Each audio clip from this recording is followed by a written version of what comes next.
어린 시절, 어린 시절이라고 하면 초등학교 아마 1학년 또는 그 입학하기 전인 것 같이 생각이 됩니다. 그때 저희 동네에 아궁이에다 불을 떼서 또 화덕에다가 화로에다 불을 떼서 밥을 해 먹고 또 감자나 옥수수를 쪄먹던 그 시절이었습니다. 그런데 그때 가을이 되면 좀 귀찮기도 하고 재밌기도 하지만 좀 귀찮았습니다. 왜냐하면 다 아시는 것처럼 가을 되면 뒷산에 올라가서 겨울 땔감을 준비해야 하는데, 그때 어린 제가 뭐 장난기도 있었고 또 뭐 부모님 하시는 거 뭐 도와준다고 하는 그런 치기도 있었고, 그렇지만 어쨌든 그 키보다 조금 큰 지게를 짊어지고 거기에다 장작도 얹고 솔나무 등골도, 그리고 풀 억새풀도 잘라서 이렇게 묶어서 지고 내려오던 어린 시절, 일이라고 하기에는 그냥 재미로 또 그냥 그렇게 했던 생각이 납니다. 그런데 조금 더 커서 밭에 거름을 주면서 찌개를 지는데, 그 거름찌개를 지는데 얼마나 조심스러운지, 화장실에서 그걸 퍼가지고 밭에다 뿌리는데 조금 흔들리면 출렁출렁해서 떨어지면 그 냄새, 또 그것이 잘못되면 옷에 묻기도 하고 하면서 조금 가면 그 지게가 무거워서 힘들어서 쉬던 기억, 또 우물가에서 물 떠올 때 지게를 짊어지고 물초롱에 밑바닥에 깔리는 것부터 하다가 나중엔 초롱 가득히 넣다가 오면 또 반쯤은 쏟는 일, 뭐 이런 일들이 많이 있었던 어린 시절의 지난 추억의 한 장입니다. 짐을 진다고 하는 것은 참 쉬운 일은 아닙니다. 인생을 살면서 짐을 지지 않은 사람은 아마도 한 사람도 없을 거예요. 다 짐을 지고 있죠. 결혼하면 가족의 짐을 지죠.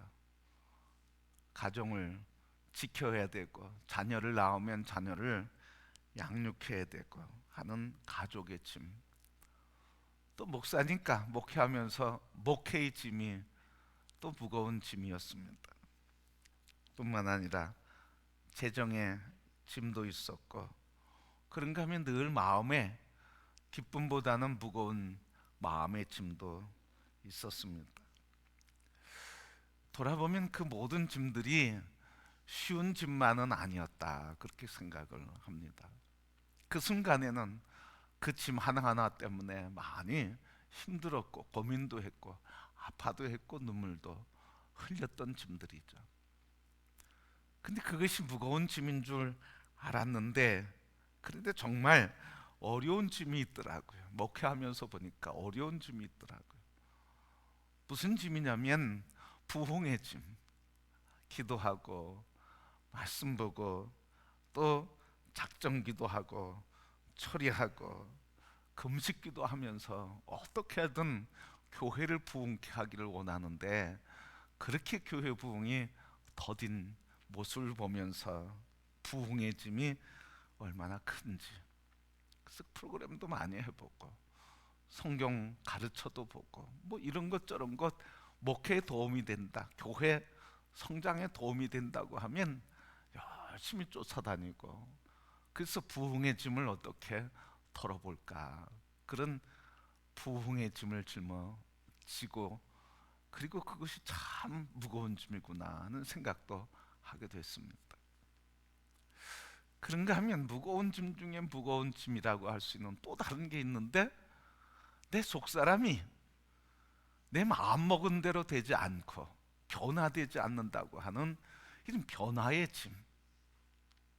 마음은 그렇지 않아요. 생각은 그렇지 않아요. 그런데 내 마음에서 나오는 감정의 이 인격의 표현은 늘 원하는 것과는 좀 어긋날 때가 많이 있어서 이 속사람 변화에 대한 짐이 늘 무거운 짐이기도 했습니다. 하나 쉬운 짐은 없는 것 같은 인생이었습니다.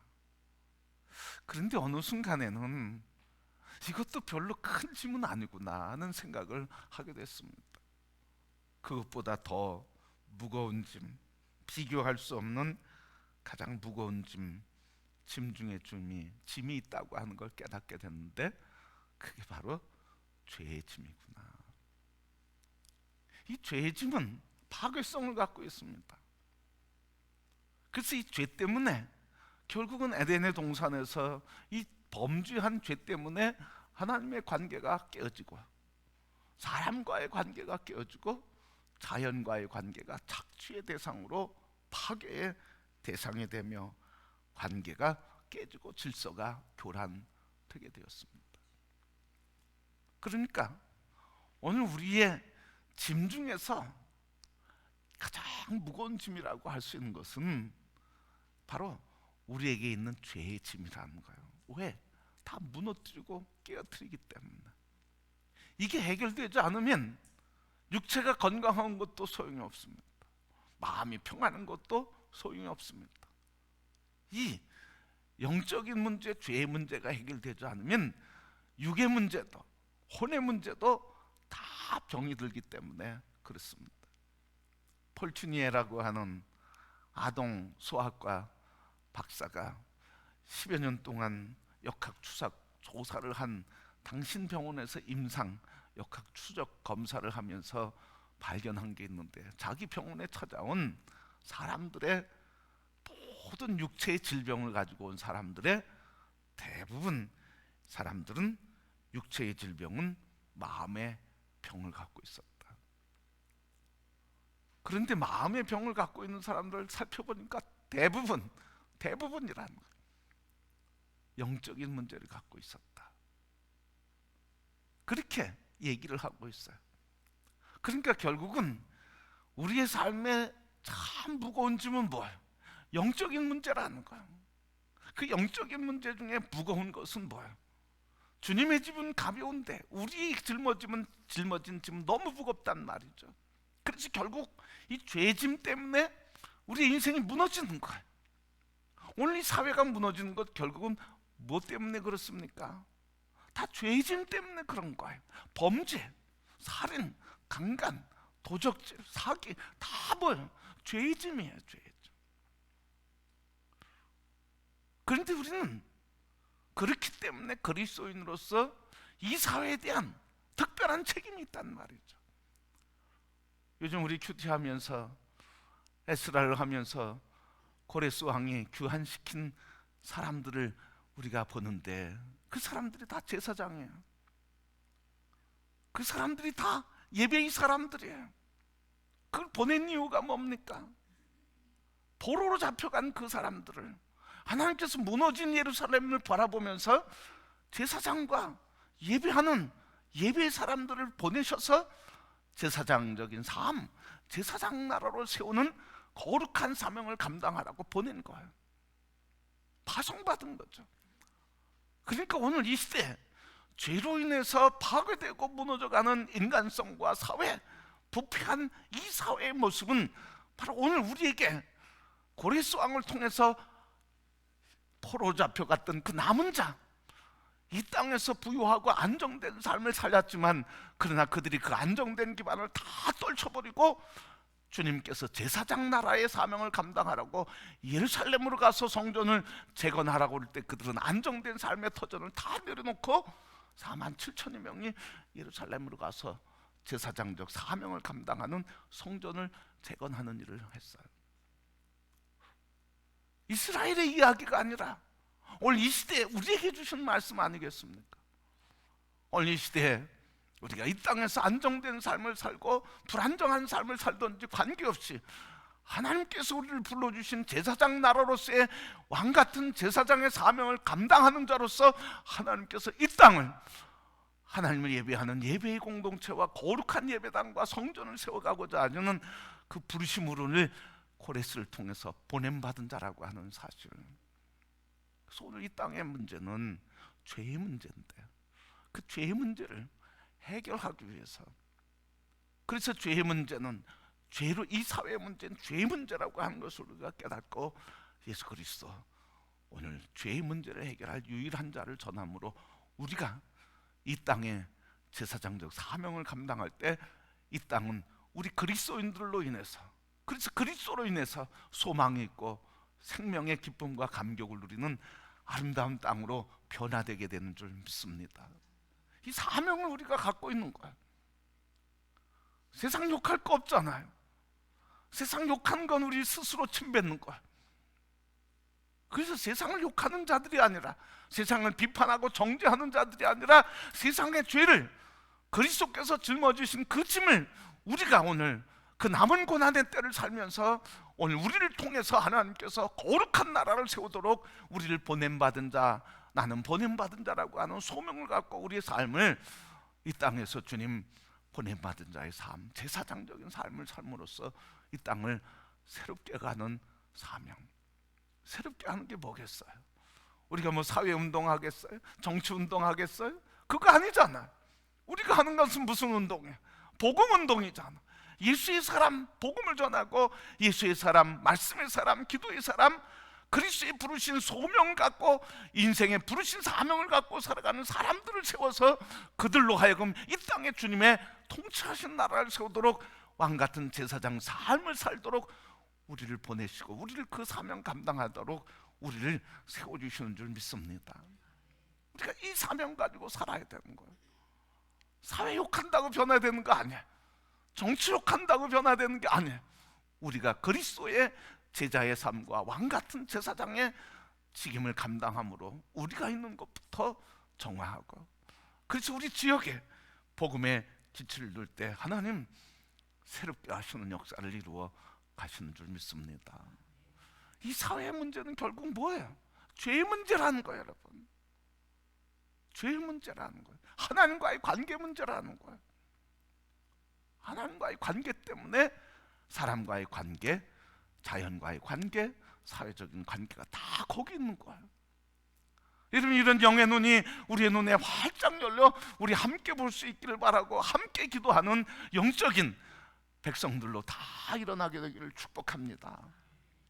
세상에 대해서는 아주 정치와 철학, 세상의 사회에 대해서는 철학자도 뭐 학자처럼 잘 얘기하는데 정작 그리스도 예수의 사람으로 영적인 안목을 갖고 치료하는 예수 그리스도 안에서 우리를 치료자로, 화해자로 불렀다고 하는, 그래서 축복의 통로로 불러서 그 사명을 감당하도록 우리는 짐진자라고 하는 사실을 우리는 잃어버릴 때가 너무 많아. 젊었을 때야 뭐 야당이 좋아서 야당 지지하고 여당이 좋아서 여당 지지하지만 이젠 다 성숙한 나이 아닙니까? 그 사람들이 그 사람 아닙니까? 이젠 우리가 그 사람들 자기 다 이해관계에서 움직이는 거 하나요. 표면은 국가의 발전이지만, 그래서 국가의 발전을 이루는 아름다운 모습도 있지만 순간순간 다 그 이기심과 자기 욕망과 비전을 위해 살아가는 거잖아. 근데 우리는 어떤 처방을 내려야 되는 거야? 하나님께서 이루신 나라에 대한 확실한 비전을 가지고 그 나라를 이루는 일에 왕같은 제사장으로 부름받은 자의 삶을 살 때 우리는 정치에 휘둘리지 않고 사회에 휘말리지 않고 세대의 유행과 풍습에 빠지지 않고 이 사회에 빗대고 아름다운 나라를 세우는 주의 거룩한 역사를 이루는 존귀한 자로 살아가게 된 줄 믿습니다. 여러분, 세상에서 똑똑한 자 되려고 하지 말고 그리스도 안에서 미련한 자가 되고 하나님의 인도하심에 붙들린 성도들로 주님의 기쁨이 영광이 되는 우리 모든 식구들로 함께 일어나게 되기를 소원합니다. 그게 복이에요, 여러분. 그게 하나님 앞에서 우리가 부름받은 것. 모든 세상의 문제 짐은 무슨 짐이라는 거예요? 죄의 짐이라는 거예요. 여러분, 이 죄의 짐은 관계를 파괴한다고 그랬잖아. 그리고 이 죄의 짐은 건강을 해친다고 그랬잖아. 여러분, 다윗이 죄를 범하고 고백하는 걸 보면 참 이렇게 죄의 문제가 심각한 것을 다시 한번 우리 자신들이 느끼잖아. 밧세바와 통정을 하고 간음한 후에 시편 51편을 기록했어요. 나단 선지자의 책망을 듣고 고백한 시거든요. 하나님 앞에 엎드려서 기도했어요. 8절 말씀 51편 8절 보니까 내게 즐겁고 기쁜 소리를 들려주시사. 뭐가 없어졌어요? 내게 기쁜 그리고 즐거운 소리가 없어졌다는 거예요. 그리고 뭐예요? 주께서 꺾으신 뼈들로 즐거워하게 하소서. 여러분, 뭐가 꺾어졌다는 거예요? 뼈가 꺾어졌다는 거예요. 여러분, 우리 이 뼈 마디 비틀어질 때, 발목이 골절이 이렇게 탈골될 때 얼마나 아픕니까? 그거 맞추려고 그러면 얼마나 힘듭니까? 아주 고통스럽죠. 또 뼈가 부러지는 건 또 얼마나 고통입니까? 그러니까 이 죄의 문제로 인해서 뼈가 부러지는 듯한 마음의 아픔과 고통이, 육체의 고통이 있다는 거예요. 그래서 그 육체의 고통을 넘어서서 마음의 고통을 표현하는데, 그게 시편 51편 17절 말씀이에요. 하나님께서 구하시는 제사는 상한 심령이라. 하나님이요 상하고 통회하는 마음을 주께서 멸시하지 아니하시리라. 마음이 상하고요, 통회했대. 마음이 아파서요, 통곡했대. 마음이 아픈 거.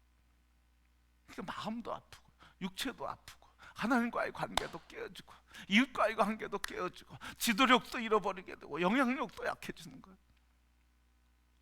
그러니까 이 죄의 문제, 죄의 짐을 벗어나지 않고는 우리가 안식도, 기쁨도, 감사도, 즐거움도, 찬양도, 예배도 온전히 드릴 수 없다는 거예요.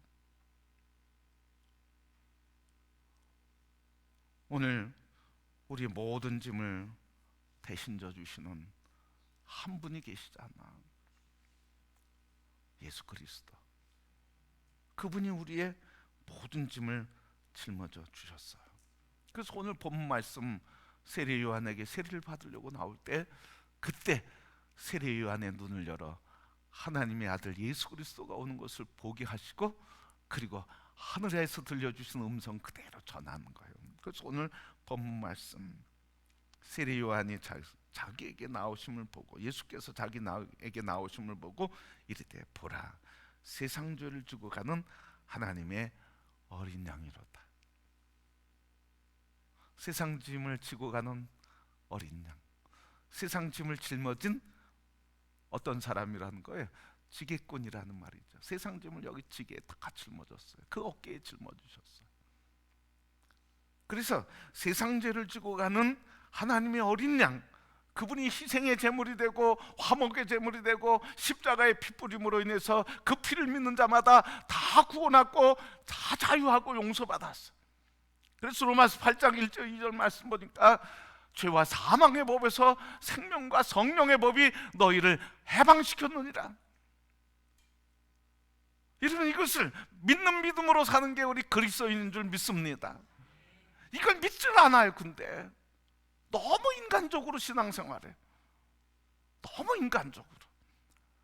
아유, 내가 어떻게 구원받을 수 있을까? 자꾸 자기의 죄에 진 걸 기억해요. 옛 죄에 진 걸 다 기억해요. 그리고 지금도 죄에 질 수밖에 없는 연약함을 기억해요. 아니, 하나님 그거 모르셨을까요? 아셨어요. 그런데 그리스도 예수 안에서 믿는 믿음으로 산다고 바울이 우리에게 하나님의 말씀을 전해주시는 거예요. 그리고 우리는 오직 믿음으로 산다고 그랬어요. 오늘 십자가에서 죄와 사망의 법에서 죄의 짐에서 우리를 완전히 해방시켰다. 세상 죄를 지고 가는 어린 양을 보아라. 그를 믿음으로 사는 게 오늘 그리스도인이에요. 내가 또 죄를 질지라도 그 죄 앞에서 바울처럼, 이 다윗처럼 애통하며 통곡하며, 하나님 내가 또 죄를 졌습니다. 이제는 이 죄에서 자유하게 하셨는데 그리스도 안에서 나를 자유케 하시는 믿음으로 살게 하시고 승리의 믿음으로 살게 하옵소서. 하나님의 아들 예수 그리스도, 그를 믿는 믿음으로 그게 능력 안에 살아가야 되는데 자꾸 죄 짓는 나를 봐, 연약한 나를 봐. 그러니까 매일 지는 거예요. 매일 구원의 확신이 없이 그냥 슬픔과 좌절 속에 살아가요. 여러분, 오늘 우리 그리스도의 사람은 죄를 다 짊어지신 그 주님, 이제는 나를 자유케 하시고 구원하신 주님을 믿는 믿음으로 사는 거룩한 존재인 것을 믿으시길 바랍니다. 그 믿음으로 사는 거예요, 여러분. 또 죄를 짓는데 내가 또 주님 얼굴 어떻게 뵈냐고요? 주님 그거 아셔요, 여러분. 아신다니까요. 그러면 매일 죄 짓고 또 매일 회개해야 되는 겁니까? 그래야죠, 여러분. 하나님의 역사는요, 그렇게 하나님 앞에 죄인임을 깨닫고 고백하며 애통하고 통곡할 때 주님이 나를 불러주시고 그걸 이길 수 있는 영이신 성령님을 보내주셔서 죄와 사망을 이기게 하는 믿음을 더해 주시는 줄 믿습니다. 그 이긴 것도 하나님이 하신 거고 성령님이 하신 거지 내 의지나 내가 의로워서 이기는 게 아니란 말이죠. 그런데 자꾸 나를 의지하려고 그래. 여러분, 그렇게 해서는 자유가 없어요. 평안이 없어요. 그렇게 할지라도 그건 위선이고 교만이 되는 거예요. 무슨 능력이 있어서 우리가 우리 죄의 문제를 스스로 해결할 수 있습니까? 아무것도 해결할 수 없는 거예요. 그러니까 마지막에 하나님의 아들 보내셔서 우리를 해방시켜 줬는데, 그걸 우리가 기억하고 주님을 붙잡아야 되는데 자꾸 자기의 자기 능력을 붙잡으려고 그래. 그리고 인간적인 얘기만 해요. 사람 얘기만 해요. 하나님 얘기 안 하고 그 능력 얘기 안 하고 그 그리스도의 사랑 얘기하지 않고 자꾸 자기 얘기하려고 그래. 의 얘기하려고 그래. 무능함을 얘기하려고 그래. 무능함을 얘기하든 의를 얘기하든 예수 그리스도 안에서 나는 그렇게 되었다고 믿음으로 주님을 고백해야 할 줄 믿습니다. 그리스도가 없으면 아무 소용이 없어요. 인간적으로 아무리 잘나도요 아무 소용이 없다니까요. 주님 뭐예요? 우리의 짐을 짊어지신 짐꾼이라잖아요.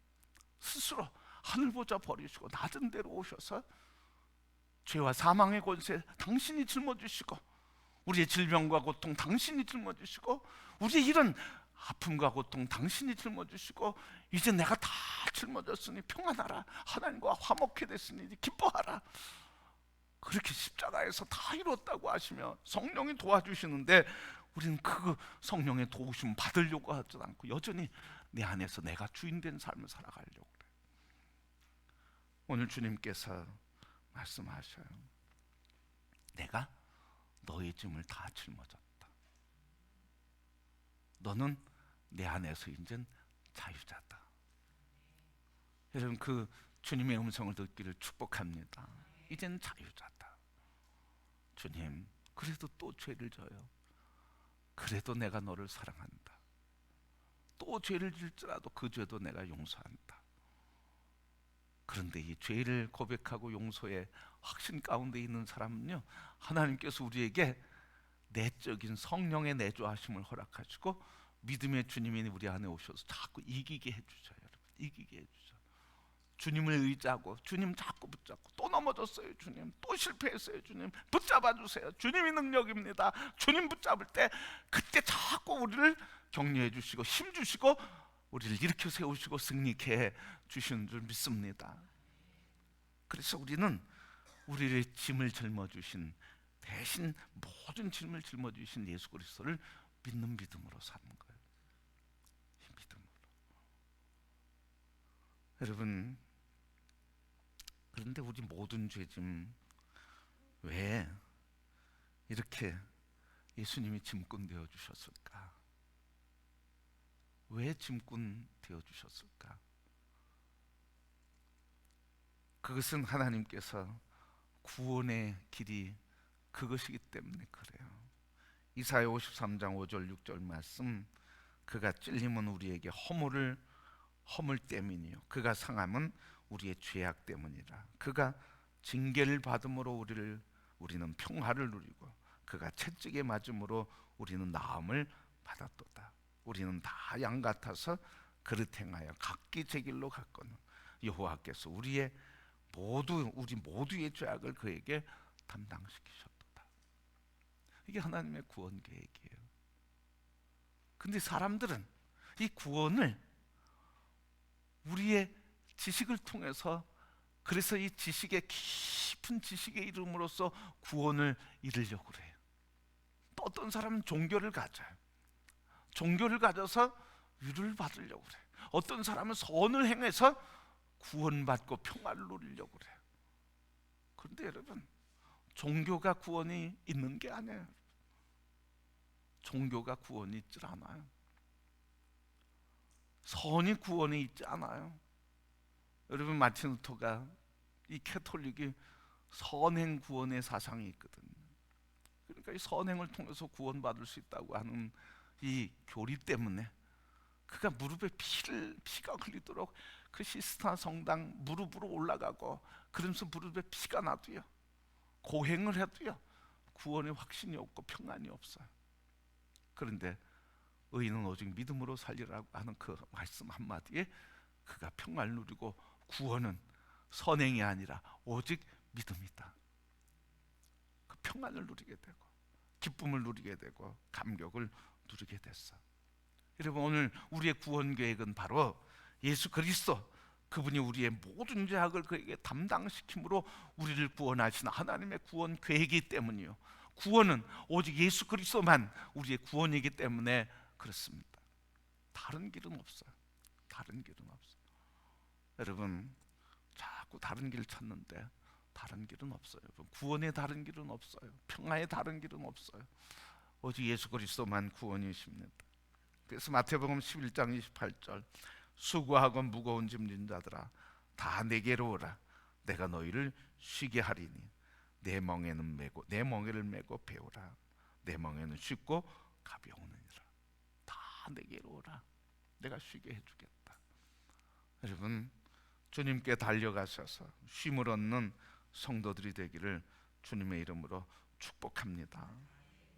죄의 문제만큼 무거운 짐은 없어요. 왜 그렇다고요? 죄의 짐은 파괴성을 갖고 있기 때문에 그래요. 그래서 다 파괴해요. 그래서 우리가 육체적인 문제도 마음의 문제도 다 근본적으로 뭐와 관계 있어요? 죄의 문제와 관계, 하나님과의 관계에 문제가 있다는 거예요. 여러분, 그리스도인들은 바로 하나님 관계 속에서 그리스도 안에서 회복된 구원받은 자의 삶을 사는 하나님의 사랑받는 존재인 것을 꼭 믿으시기를 바랍니다. 그걸 붙드시기를 바랍니다. 그 안에서 감사하며 사시는 성도가 되기를 축복합니다. 그리고 나서 우리의 짐을 다 짊어지신 예수 그리스도 안에서 우리 또 뭐 해야 돼? 우리도 짐꾼 역할을 하는 거죠. 짐꾼 역할을 하는 거예요. 이양자라고 하는 수서중학교 교장으로 지난 2010년도에 퇴직하신 이양자 교장 선생님이 계십니다. 이분이 자기가 평생 모은 돈 중에 1억 5천만 원을 자기가 졸업한 대학교에 1억을 기부하고 5천만 원은 우물 파기 운동해서 깨끗한 물 마시게 하는 우물 파기 운동 본부에 보내서 미얀마, 동남아시아에 그렇게 보내서 우물을 파는 일에 5천만 원을 기증을 해서 1억 5천, 다달이 자기에게 나오는 그 돈을 절약해서 1억 5천을 기부하게 됐습니다. 38년 동안 모은 돈이래요. 자, 이 기부를 하게 된 동기가 있다는 거예요. 뭐냐면 이렇게 얘기했어요. 부산 영도에서 보낸 어린 시절에는 너무 가난해 먹고 입는 것을 해결하는 게 고달팠습니다. 초등학교 때 육성회비 미납으로 혼난 뒤 집으로 쫓겨왔고, 중학교 때는 등록금 미납으로 중간고사 치는 날 첫 교시에 쫓겨나면서 참 많이 울었던 기억이 생생합니다. 이런 생생한 기억을 갖고 있으면서 그가 생활이 궁핍한 중에 공부를 하면서 소문난 충무동의 지게꾼 이야기를 듣게 되었습니다. 부산 충무동에 지게꾼 이석순이라고 하는 사람의 이야기를 듣게 됐습니다. 이석순은 일사후퇴 때 남하에서 혈혈단신으로 남하에서 가족 없는 삶을 부산 서구의 충무동 목욕탕집 보일러공으로 지내게 됐습니다. 근데 그가 보일러공을 하면서도 모은 돈을 부산 지역 일대의 초등학교 학생들에게 장학금을 기탁하는 이야기를 보고 듣게 되었습니다. 그래서 이 이야기를 듣고 보면서 자기 청년 시절에 그 이석순이라고 하는 사람이 그렇게 사람들을 돕는 일을 보면서 감동을 받고, 나도 이석순과 같이 어렵고 나처럼 눈물을 흘리며 공부한 사람들의 그 아픔을 짊어져 줘야 되겠다 생각하는 마음을 청년 때 갖게 되었고, 그래서 눈물 속에서 살아가려고 애쓰며 공부하는 사람들 돕는 장학금, 자기가 졸업한 대학에 자기를 이렇게 키워준 건 너무 감사해서 1억을 기부하고 가난한 병든 물 먹는 사람들에게 그 깨끗한 물을 먹을 수 있도록 도와주었어요. 한 사람이 다른 사람의 짐을 지는 걸 보고 감동을 받으면서 나도 저런 짐을 짊어지고 대신 짐을 짊어지며 짐꾼이 되어서 저 사람을 도와야 되겠다 하는 감동이 이렇게 아름다운 소식으로 38년 뒤에 큰 일을 이루는 미담이 되었어요. 여러분, 우린 다 이 아름다운 사랑을 받은 사람입니다. 예수 그리스도 안에서 우리 모든 죄의 짐을 다 대신 짊어져 주시고, 죄인 되었을 때 우리를 사랑해 주신 주님의 사랑을 우리는 입은 자들이에요. 그리고 오늘 우리는 그 사랑을 받은 자들에게 세상을 원망하고 탓하고 비난하고 비판하고 정죄하고 조롱하고 세상이 흘러가는 그 모습대로 살아가는 사람들이 아니라, 오늘 이 사회의 아픔과 눈물을 바라보면서 우리 함께 이 아픔을 짊어진 예수 그리스도와 함께 짐을 짊어진 사람으로 우리가 주님 대신 남은 고난을 내가 산다고 하는 바울의 고백처럼 이 시대 아파하는 이 시대의 아픔을 함께 기도하며 하나님 앞에 이 짐 감당할 수 있도록 기도하는 성도가 될 때, 그때 우리 금호교회와 온 성도들 이 지역에서 하나님 앞에서 영광스러운 이름으로 기록될 줄 믿습니다. 오늘 우리 모든 나의 짐을 짊어주신 예수 그리스도, 그분을 사는 삶이 무엇이겠습니까? 오늘 이 시대의 아픔을 바라보면서 함께 기도하며 짐을 짊어진 자로서 묵묵히 주님의 짐을 짊어지고 대신 아파하고 대신 수고하고 대신 땀을 흘릴 때 세상 사람들은 비록 알아주지 못한다 할지라도 주님은 보고 계시며 그 나라와 의를 구하는 자들 이 세상이 인정하지 않을지라도 주님은 인정해 주셔서 이 땅에 삶을 책임져 주시고 이끌어 주시는 진정한 복된 자요, 진정한 승리자요, 진정한 왕같은 제사장적 삶을 살게 될 줄 믿습니다. 우리 모두 그리스도께서 나를 대신 짊어주신 그 짐 감사하며 우리도 서로 짐을 짊어져주고 함께 주님 오실 때까지 그리스도의 자녀로서 왕같은 제사장으로 우리의 삶의 자리와 이 시대, 이 나라와 민족 그리고 세계를 위해서 함께 기도하며 주님의 나라 어서 오시옵소서 기도하며 마지막 주님 만날 때까지 짐을 짊어진 사람으로서 승리하시는 여생 걸음걸음 되기를 주님의 이름으로 축복합니다.